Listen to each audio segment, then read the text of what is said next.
Este programa es posible gracias al equipo conformado por Gitanjali Suárez, Inmaculada Sebastiano, Melanie Pieruzzi, Carlos Javier Virgües, Fernando Camacho y Giancarlos Caraballo, y a todo el equipo de operaciones radio y Mundo UR. También puedes seguir la transmisión en vivo en mundour.com. Y recuerda que nos puedes seguir en @mundourweb, @radioescuelaur y @rafaelarraiz en X y @rafael.arraiz en Instagram. Venezolanos ya está disponible en el canal de YouTube de Unión Radio Cultural.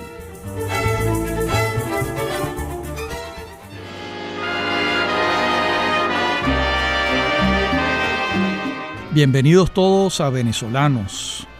Y en esta oportunidad iniciamos una nueva serie, Historia de Caracas.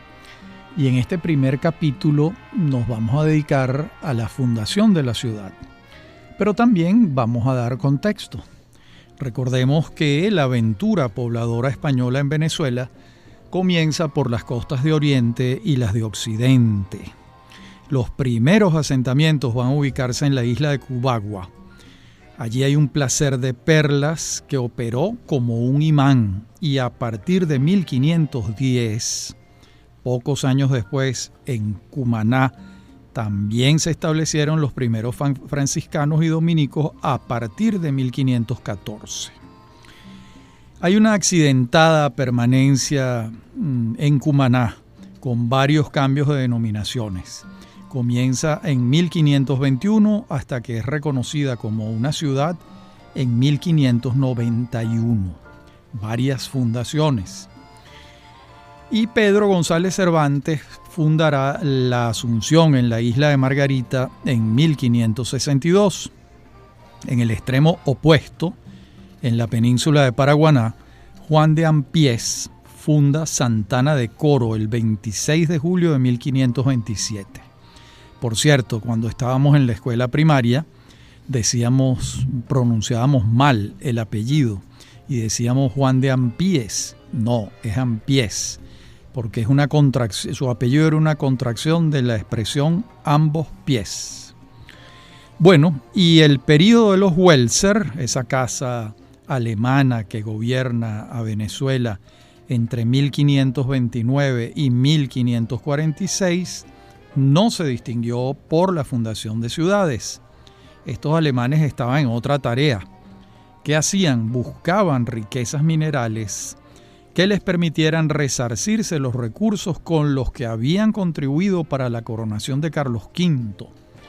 Por cierto, Carlos V de Alemania y Carlos I de España. Ambrosio Alfinger, cuyo apellido en alemán no era Alfinger, era Ehinger, pero los españoles lo cambiaron y le pusieron Alfinger. Va a fundar una ranchería en Maracaibo en septiembre de 1529. Desde allí van a haber expediciones tierra adentro. Esas las hacía Ambrosio Alfinger, hasta que encuentra la muerte en Chinácota. Ese es un pueblo, una zona que está hoy en día entre Pamplona y Cúcuta, en territorio de Colombia. La muerte de Alfinger es en 1533. Recordemos que el cuartel general de los alemanes de la casa Welser en Venezuela es en Coro, que ya hemos dicho que se ha fundado en 1527 y ellos llegan en 1529. Después vamos a tener un periodo importante de fundación de ciudades cuando el epicentro va a ser el Tocuyo, que fue fundada por Juan de Carvajal el 1 de noviembre de 1545. Y desde allí, desde el Tocuyo, los tocuyanos van a fundar varias ciudades. Veamos cuáles. Van a fundar el puerto de Borburata el 24 de febrero de 1548. Borburata hoy en día no existe, pero estaba muy cerca de Puerto Cabello. Van a fundar a Barquisimeto. Juan de Villegas lo hará en septiembre de 1552. Y los habitantes del Tocuyo en esas expediciones también van a fundar Valencia, 1555, Trujillo, 1556, Caracas, 1567, Caraballeda, 1567, Carora, 1569. Hay otro epicentro, desde donde salen expediciones a fundar ciudades en Venezuela, distinto al Tocuyo. ¿Cuál es ese epicentro? Pamplona. Desde allí salen expediciones a fundar La Grita en 1576. Antes, Mérida en 1558. San Cristóbal en 1561. Y, corrijo, La Grita y Barinas, 1576 y 1577, fueron fundadas por Francisco de Cáceres, que no provenía de Pamplona, que provenía de Bogotá. Y después tenemos que San José de Oruña, en Trinidad, en la isla, fue fundada en 1592, y San Tomé de Guayana en 1595. Y estas dos ciudades fueron fundadas por Antonio de Berrío, procedente de Bogotá. Como vemos, casi todas estas urbes fueron fundadas antes de Santiago de León de Caracas, en donde reinaban a sus anchas en este valle los toromaimas. ¿De dónde proviene el esquema de las ciudades que el conquistador español va a fundar en América? Bueno, pues de donde proviene casi todo en el mundo occidental, de Grecia. Está allí la ciudad ortogonal de Hipodamus de Mileto, que fue asumida en los pueblos de Castilla y Aragón. Además fue reglamentada por la minuciosísima casuística del derecho castellano, acaso el más meticuloso del mundo para su tiempo.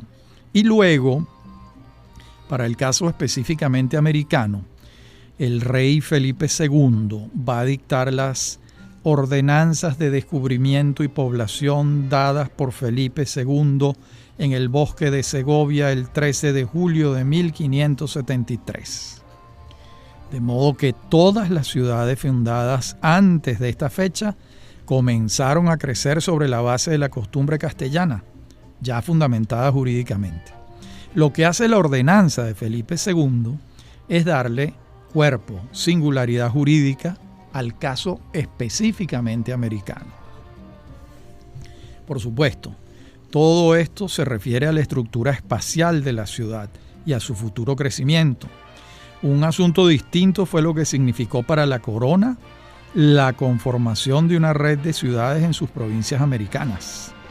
Obviamente, la ciudad fue el centro del poder político y religioso, el ámbito desde donde irradió una cultura hacia las periferias rurales y hacia dentro de sí misma.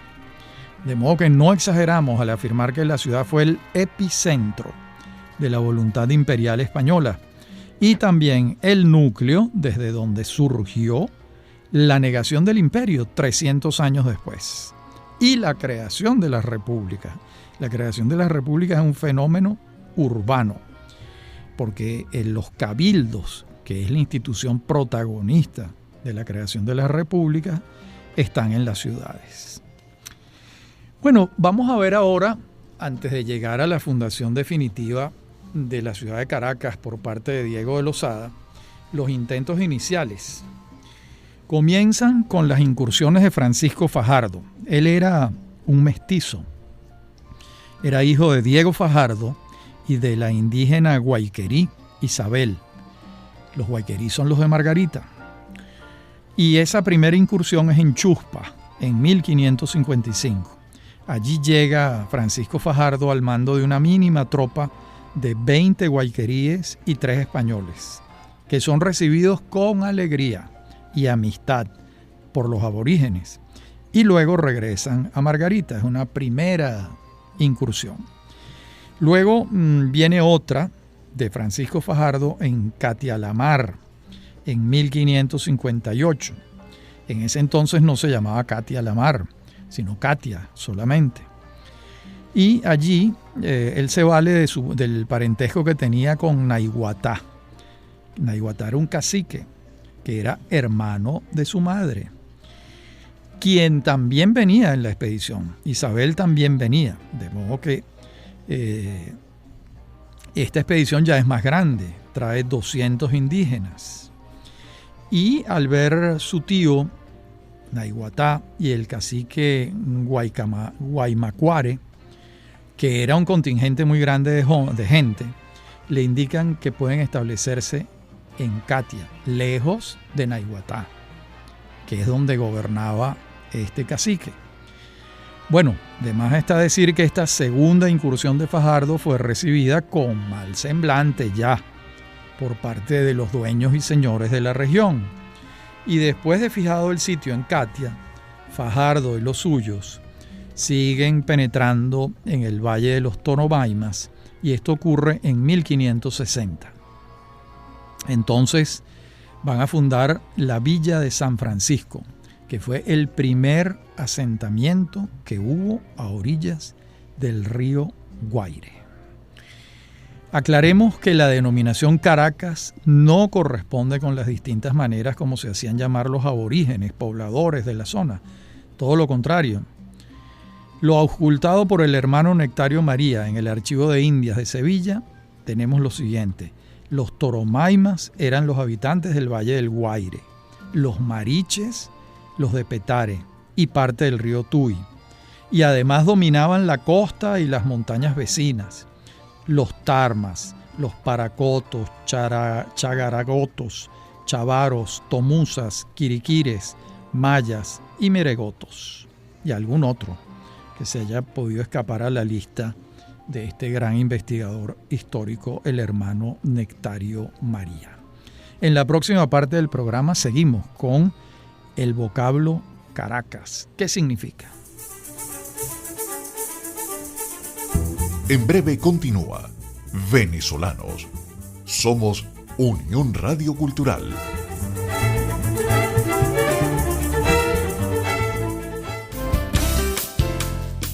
Estás escuchando Unión Radio Cultural. Este y otros programas de Venezolanos los puedes oír en formato podcast a través de Anchor.fm. Para alguna sugerencia sobre este espacio, pueden escribirnos al correo rafaelarraiz@hotmail.com. Somos Unión Radio Cultural.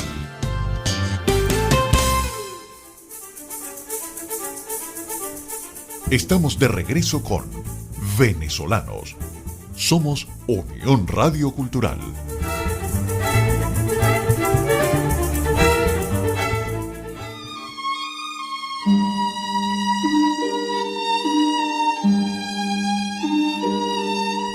Decíamos en la parte anterior del programa que el vocablo Caracas, ¿qué significaba? Bueno, corresponde a una planta rastrera parecida al bledo, de la que se alimentaban los Toromaymas, porque crecía y crece silvestre en este valle. Y a los españoles se les fijó el vocablo en la memoria de tanto oírlo por parte de los Toromaymas, y entonces comenzaron a llamarlos así, los Caracas. Esta planta rastrera también es conocida como pira en lengua de los cumanagotos o amaranto en castellano. Su denominación científica genérica es Amaranthus dubius, pero Humboldt y Bonpland advirtieron 2 especies autóctonas de Caracas y las denominaron Amaranthus caracasanus y Alternantera caracasana. Esto nos lo informa Irma de Sola Ricardo de Lovera en su libro extraordinario Contribución al estudio de los planos de Caracas. Por otra parte, el gobernador Pablo Collado está enterado de las incursiones de Fajardo y las respalda. Lo mismo hace la Real Audiencia de Santo Domingo, a donde Fajardo viaja para recibir licencia y apoyo. De modo que Fajardo no está actuando por su cuenta y riesgo. Luego, Collado envía a la región de los Caracas a Pedro de Mendoza, obviando a Fajardo, y en busca de minas, pero este fracasa. Y luego encarga a Juan Rodríguez Suárez de la tarea, quien sí llega hasta la villa de San Francisco a reforzar a Fajardo, que batallaba solo en contra de los toromaimas. Pero estando allí, sale Rodríguez Suárez a enfrentar a Lope de Aguirre y muere a manos del cacique Paramaconi en 1561. Entonces Fajardo abandona el valle ante la resistencia de los toromaimas y se establece en Collado, en la costa. Y luego regresa a Margarita ante la evidencia de la portentosa resistencia que los toromaimas estaban ofreciendo ante la invasión de Fajardo. Y va a morir Fajardo en 1564 en Cumaná, después de haber sido hecho prisionero por un enemigo suyo, el justicia mayor de la ciudad, Alonso Cobo, quien lo juzgó sumariamente y lo ejecutó vergonzosamente. Luego, Cobo fue llevado a Margarita y juzgado y ejecutado igual, en venganza por lo hecho a Fajardo. Una tragedia, hija de los celos y la enemistad. De estas dos emociones, celos y enemistad, surgen muchas tragedias. Los griegos, de nuevo, sabían de esto. Y no exagera quien afirme que el primer poblado español establecido en el Valle de los Toromaimas es el que funda Fajardo, el San Francisco. Tampoco exagera quien afirme que Rodríguez Suárez vino en su auxilio y repobló, pero también es cierto que de ese poblado no quedó nada.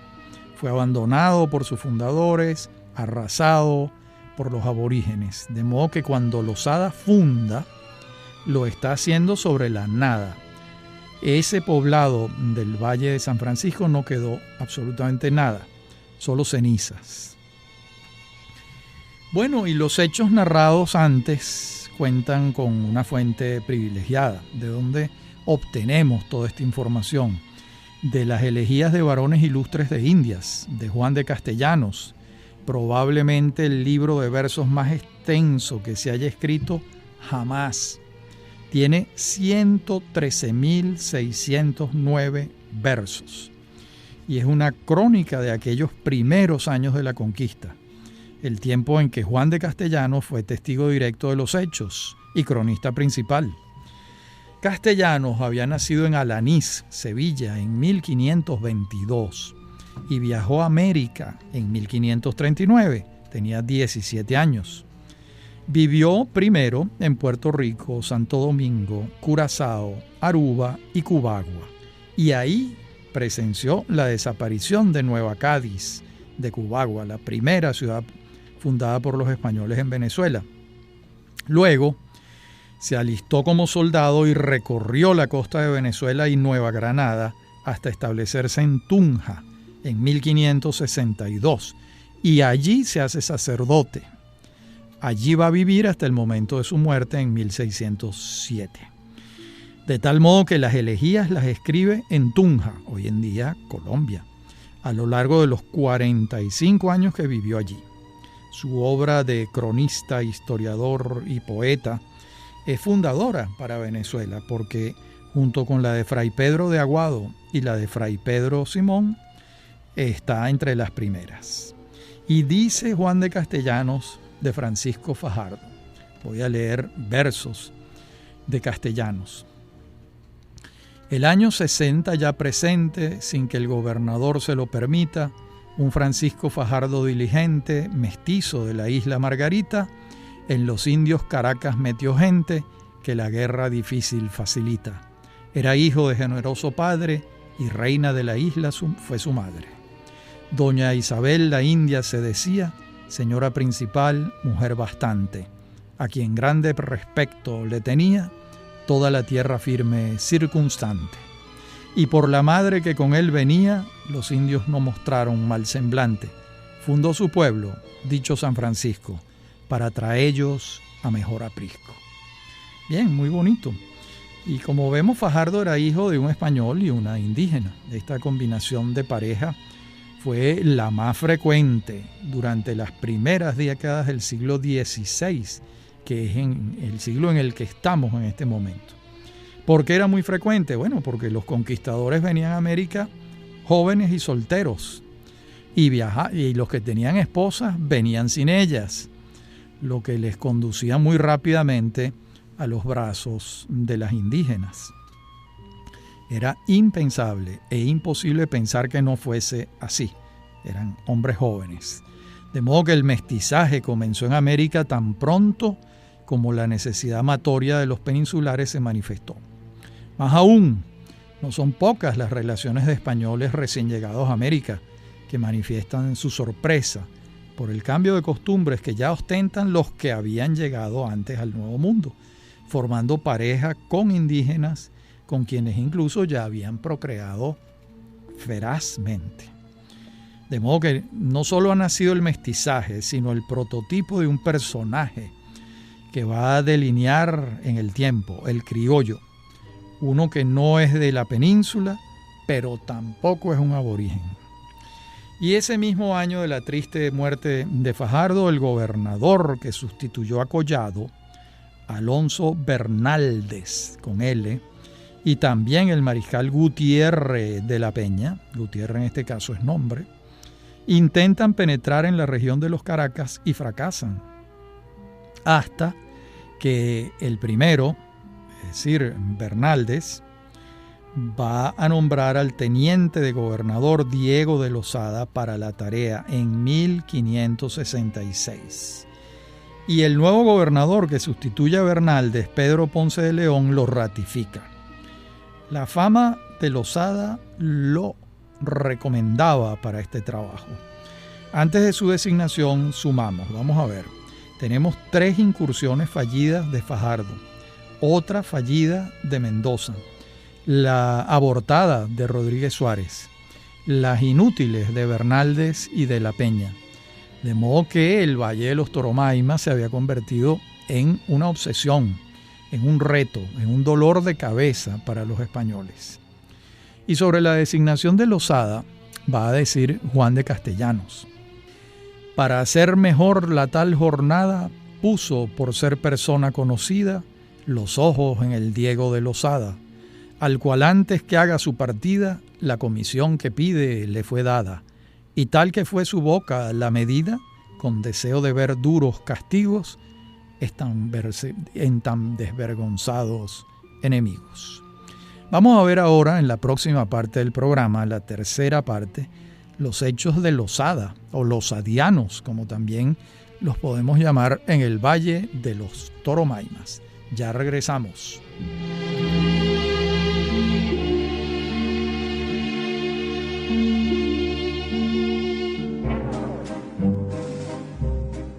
Vamos a la fundación propiamente de la ciudad.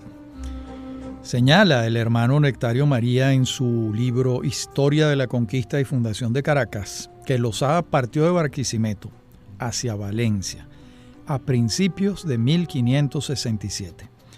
Las cifras de españoles que venían en la expedición, según el hermano Nectario María, son 136, pero no se precisa el número de indígenas que también venía en condición de auxiliares. Por su parte, Telasco Macpherson, en su Diccionario Histórico, Geográfico, Estadístico y Biográfico del Estado Lara, dice que eran cerca de 800 personas, pero no parece razonable la cifra, o en cualquier caso, no tenemos cómo comprobarla.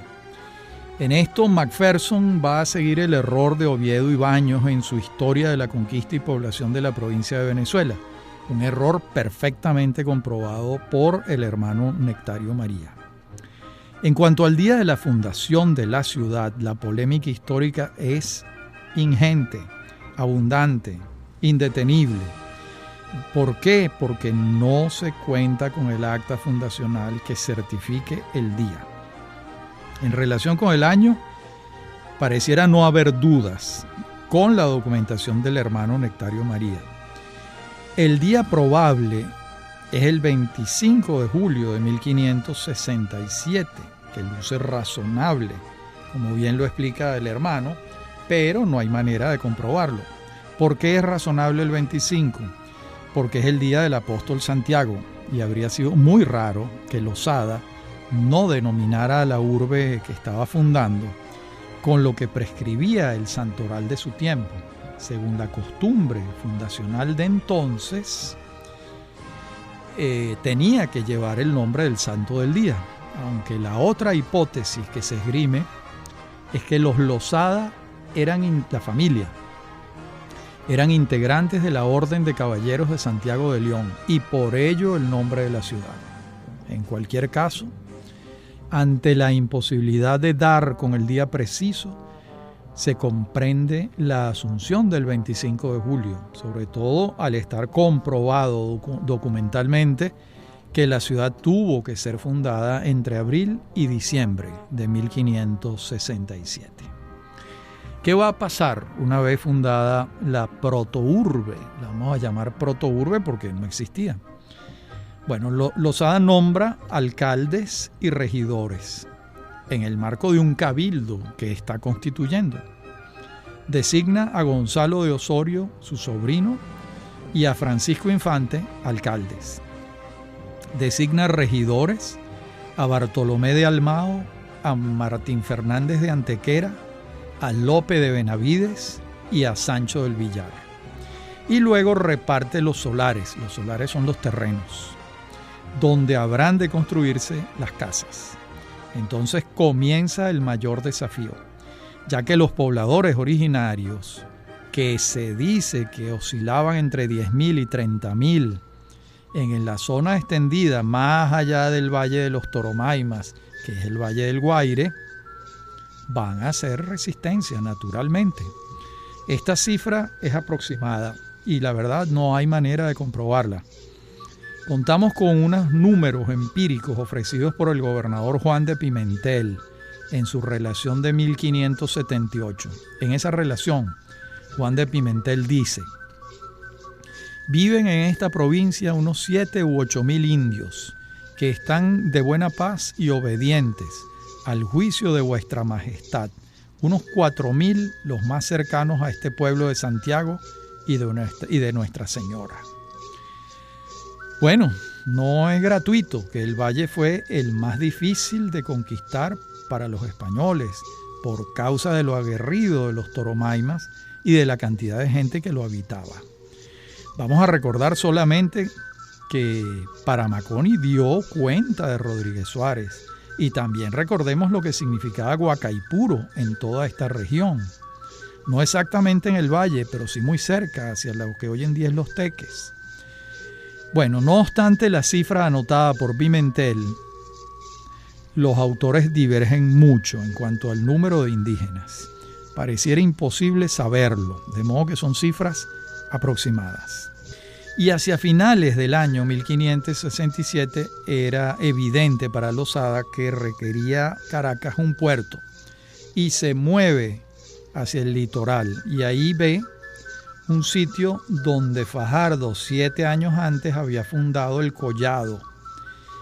Este pueblo no prosperó por la hostilidad de los indígenas, quedó en ruinas poco después de haber sido levantado, un pueblo pequeñito, obvio. Y allí va a refundar Losada con el nombre de Carballeda, en honor al culto de la Virgen de la Carballeda que existía en el pueblo natal de Losada. ¿Cuál es su pueblo natal? Río Negro del Puente, en Zamora, en Castilla-León. Como vemos, el nombre derivó de Carballeda a Caraballeda con el tiempo. Esto es muy común, los cambios fonéticos. Por otra parte, ante la invasión de los españoles en el Valle de los Toromaimas, las tribus cercanas se vieron en la necesidad de reconocer un liderazgo único para enfrentar la situación. Y el escogido, ¿quién fue? Guacaipuro, ¿verdad? Que tenía una fama importante para ese entonces. De modo que hubo una reunión de etnias que intentó asaltar de nuevo a Caracas en 1568. La ciudad había sido recién fundada, pero el proyecto se abortó. A Losada le quedó claro que el líder era Guacaipuro y envió al alcalde Francisco Infante a apresarlo, cosa que a Infante no pudo hacer. Pero en los encontronazos, en la refriega, en la escaramuza, le dieron muerte al cacique Guacaipuro, dejando a los indígenas desconcertados y sin cabeza que los guiara. A partir de entonces, la conquista del valle por parte de los españoles fue un poco más fácil. El 23 de mayo de 1569 va a fallecer el gobernador Pedro Ponce de León en Barquisimeto. Y una vez enterado de su muerte, Losada navega hacia Santo Domingo porque quiere ser nombrado gobernador, tiene títulos para ello. Y el gobernador lo nombraba la Real Audiencia de Santo Domingo. Él presenta allí su currículum, su hoja de vida y sus aspiraciones, pero la Real Audiencia designa a Francisco Hernández de Chávez como gobernador interino. Losada insiste, le envía una carta al rey solicitando el cargo, no tiene respuesta.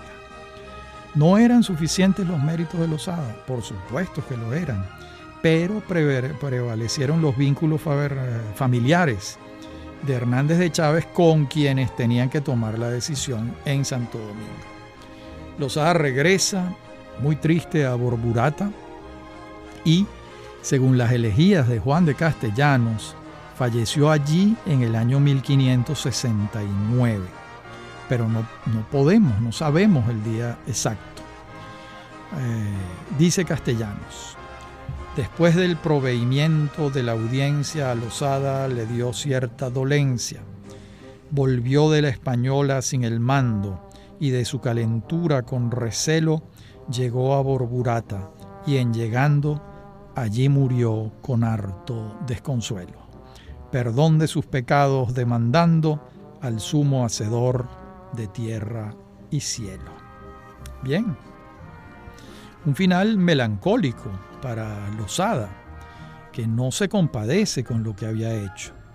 Pero bueno, las ingratitudes van parejas con las reparaciones. Losada provenía de una estirpe cuyo rastro sigue Jerónimo Martínez Mendoza hasta el siglo XII en una obra que se llama La estirpe de Don Diego de Losada. Y sus ejecutorias venezolanas van a comenzar en 1533, cuando desembarca en Maracapana, proveniente de Puerto Rico. Maracapana era como se denominaba la costa de Venezuela, toda la costa central de Venezuela. Por eso mucha gente pensó y todavía piensa que ese debía ser el nombre de nuestro país. Bueno, Losada había nacido en 1511, de modo que tiene 22 años cuando llega a Venezuela, y muere en Borburata en 1569. Tenía 58 años, que para el promedio de vida de la época era mucho, era un anciano.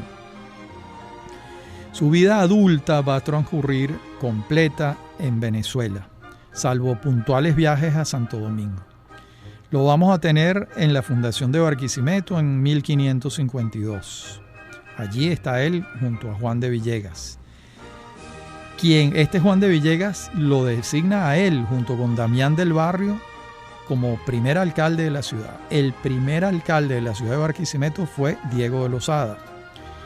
Sin embargo, su vida transcurrió la mayor parte del tiempo en el Tocuyo. Y en la primera vivía su esposa, Catalina de Rojas, con quien tiene 6 hijos.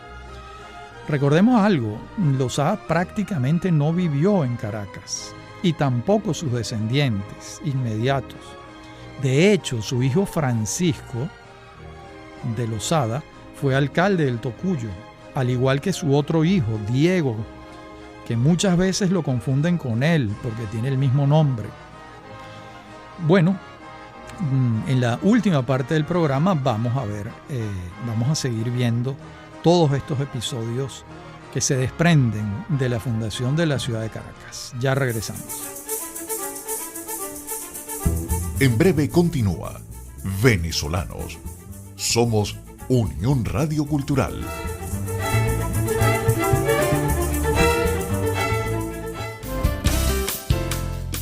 Estás escuchando Unión Radio Cultural. Este y otros programas de Venezolanos los puedes oír en formato podcast a través de anchor.fm. Para alguna sugerencia sobre este espacio, pueden escribirnos al correo rafaelarraiz@hotmail.com. Somos Unión Radio Cultural.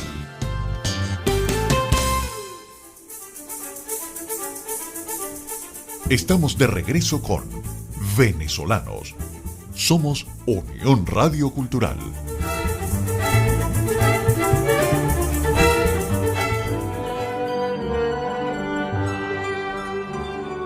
Decíamos antes que Diego de Lozada vive muy poco tiempo en la ciudad, menos de 2 años.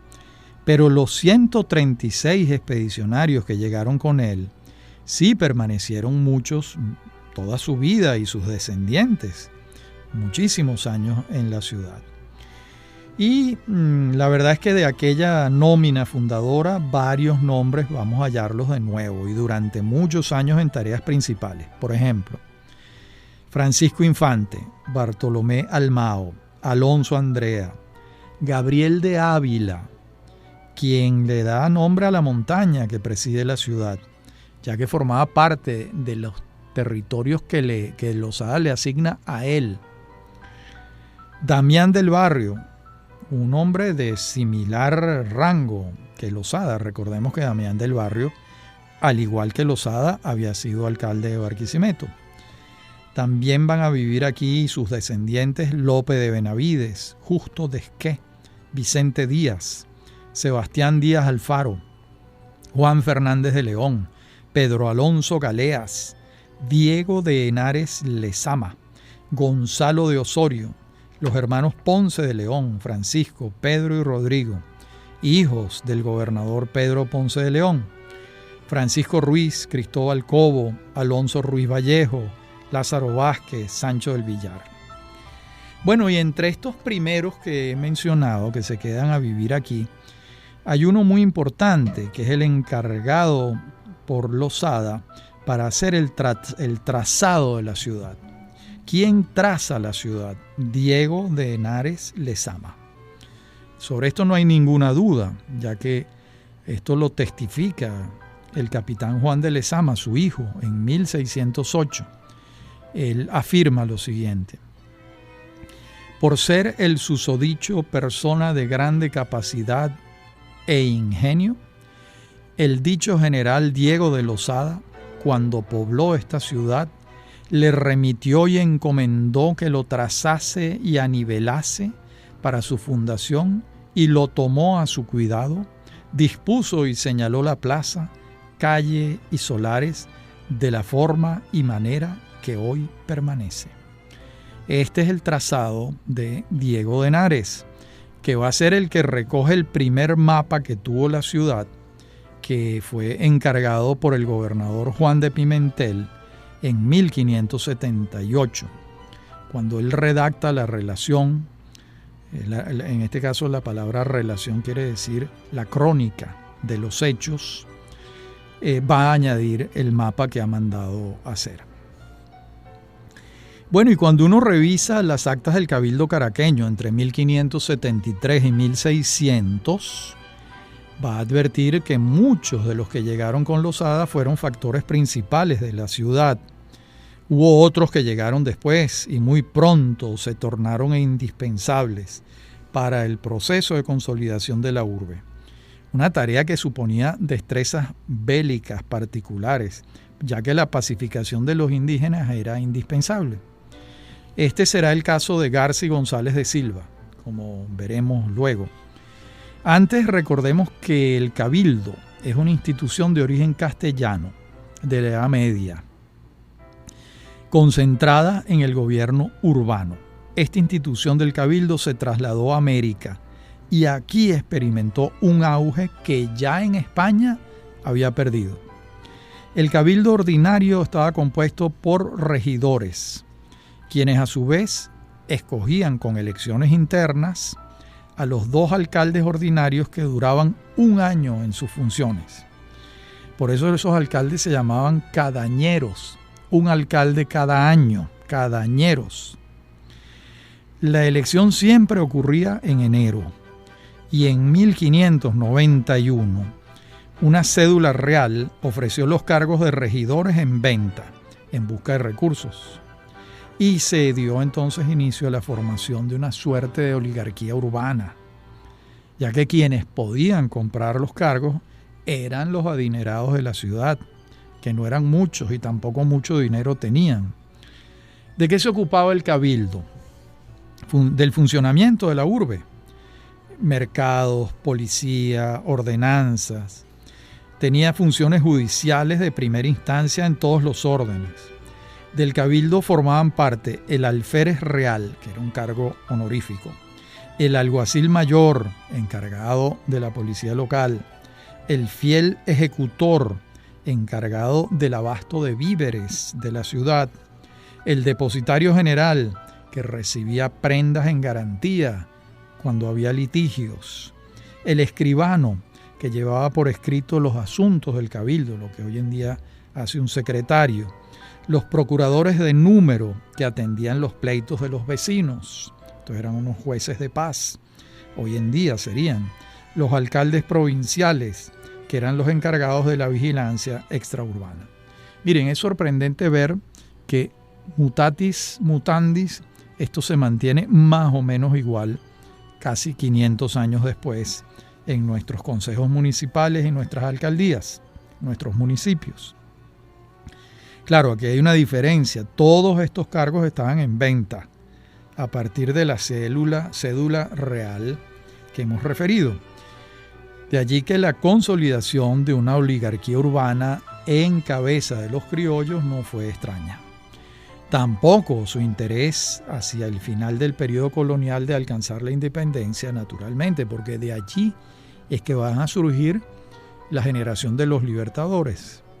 De modo que fue el organismo colegiado por excelencia de los criollos, donde había prácticas democráticas porque se elegían con alguna frecuencia a las autoridades o se vendían los cargos. También pasaban las dos cosas. Vamos a referirnos en los minutos que nos quedan a un personaje asombroso de la ciudad que se llama Garci González de Silva. Su vida americana comienza en 1569, cuando llega de 23 años a Margarita. No estuvo mucho tiempo allí, de allí se fue a Borburata, luego a Valencia, ¿verdad? Hasta que se traslada a Caracas a reforzar a la ciudad en 1569. Ha venido a Caracas a buscar refuerzos ante la permanente hostilidad de los toromaimas, quienes buscaban aventar a los intrusos de sus dominios con toda razón. Pero en ese momento, cuando él llega aquí a reforzar a los que han fundado con Losada, González de Silva ignora que va a morir en esta ciudad en 1625.